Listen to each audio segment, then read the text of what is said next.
next startup, Mucho, is a B2B2C solution that uses machine learning to help consumers shop to cook in one click. Welcome.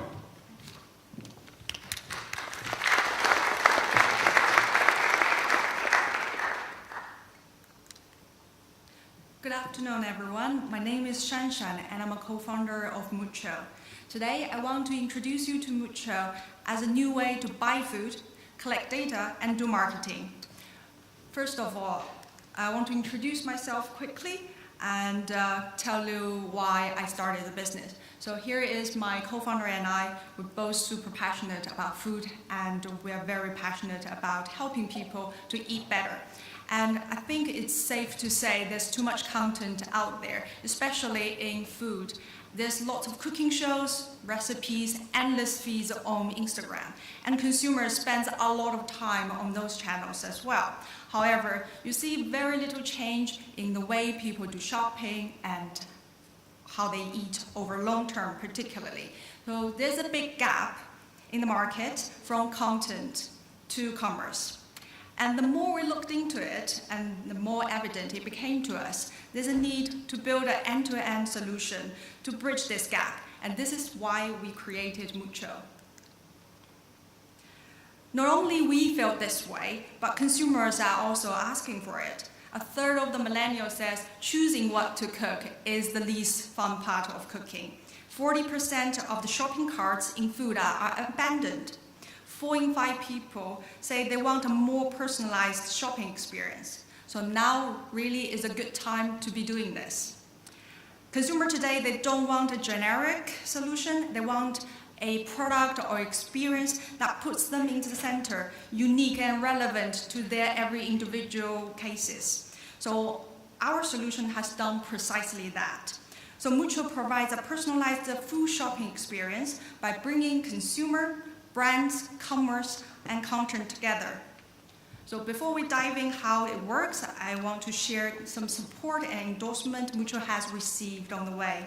So the idea of Mucho was incepted when my co-founder and I, in an very intense mentorship program backed by Google for Entrepreneurs. When we were in the Valley, we received a lot of advice from innovators such as people from Singularity University, and that is when we decided we have to build a product for the future, and more specifically to focus on personalization. With the Mucho app in the App Store, we caught the attention of Waitrose, which is a UK high-end supermarket chain. And when we were in JLab, the Waitrose Accelerator program, we delivered a Waitrose Mucho app and launched a trial for in-store on-demand grocery pickup. You can also see that Mucho has been featured multiple times in the iOS App Store, both in the food and drinks section and also on the main page. So here is how it works. So customer comes to Mucho, they set up their profile. Mucho uses machine learning, which quietly works in the background, taking account of the information customer just provided and give them recommendations. Once a consumer confirms the selection, Mucho automatically work out the portions, optimize ingredients usage across recipes, and build a basket for the consumer ready to check out in one go. Mucho then will arrange delivery through an online supermarket. So for a consumer, they will receive their grocery shopping at home from this supermarket. So you can see here in Mucho, for brands, the data they collect is phenomenal. We know who, we know how, we know why, what, when, how much, and where. Because it is end-to-end solution, data that are typically collected in many different places now is under one roof. And therefore, it's much more meaningful and it's also much more valuable. 2 minutes. So let's dive in a little bit deeper and look at the difference between Mucho and other recipe discovery or food discovery channels like recipe boxes or recipe sites. So Mucho's personalization is based on hundreds of recipes and the content base is growing. There's no limit on the number of recipes customer can select in one shopping, and is flexible to any size of the household. While recipe boxes, they like to do almost everything in-house, Mucho focus on customer interaction. tap into supermarkets and their SKUs. So therefore, there's no intensive capital investment in logistics setup. And also because Mucho builds the basket from the supermarket SKUs, the proportion price is much lower, starts from about £2. When you compare it to a typical recipe box, it starts about £7 or £6.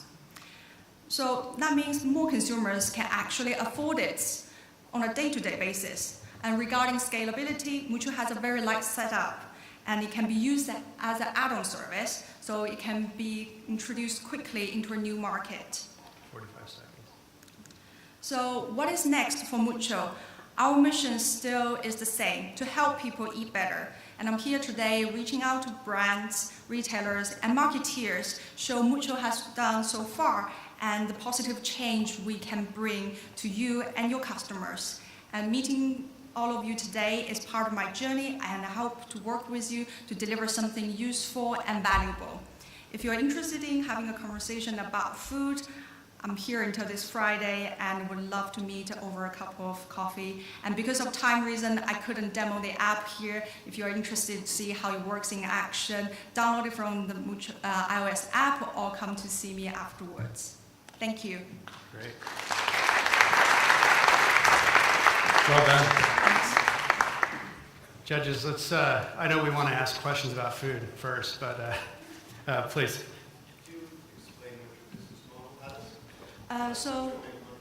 Yes. So right now we charge a customer a small percentage of the basket value for shopping through us. And the long-term vision is that we can become some sort of affiliate partner with the supermarket, so the consumers don't feel the price lift, and we can get a cut from the supermarket directly. How hard is it to add another supermarket? Right now, there's a lot of opening up of access to their APIs. So for instance, in Tesco, they're opening it up and you can grab a lot of information from their open API, and it's very free to a lot of people. And at the same time, it's part of their strategy to utilize third party to drive marketing content, turn that into basket checkout to checkout later. And how many users do you have? And what is the method of user acquisition that you're using?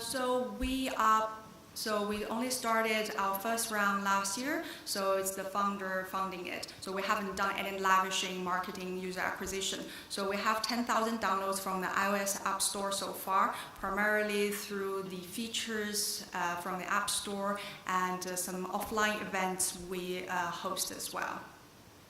One more question?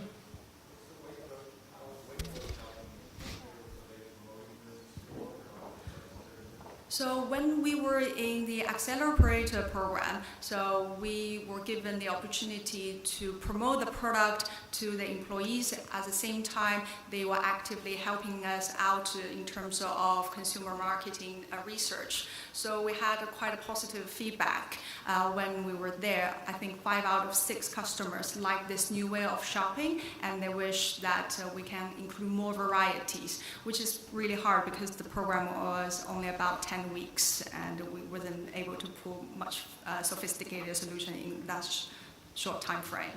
Thank you. Thanks for Ghost the number. questions. Let's jam while Paula joins us.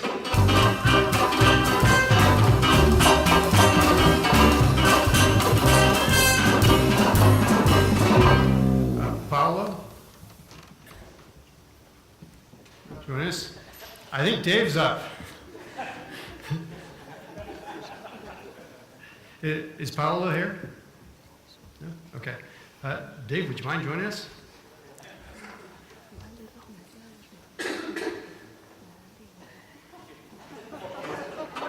Thank you.